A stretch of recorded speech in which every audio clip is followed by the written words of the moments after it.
nakalipas matapos ang paghagupit ng superbagyong Yolanda.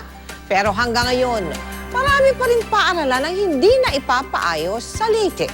At sa darating na pasukan, ikalawang school year na magkaklase sa tent ang mga bata. Nakakahinayang man na hindi natin maihahabol ngayong pasukan ang ating mga pinapagawang silid-aralan. Pero tiyak naman, sa Hunyo, sa susunod na taon, magagamit na ang mga ito ng mga estudyante sa Leyte.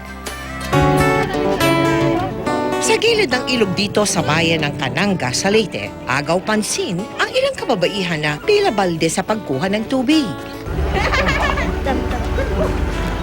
Pintakasi o bayanihan sa salitang Bisaya, ito ang sigaw ng mga parent volunteer dito.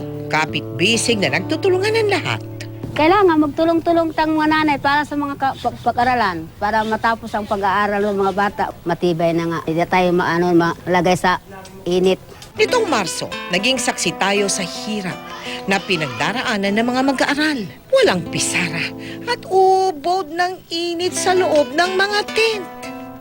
Tulad ni Mila, kahit napagod, abay walang kapares ang ngiti ng mga magulang habang nagtatrabaho. Masaya, kasi marami naman nagtutulungan. Si Nanay Ani, pagkatapos mag-volunteer sa paaralan, back to nanay duties na agad.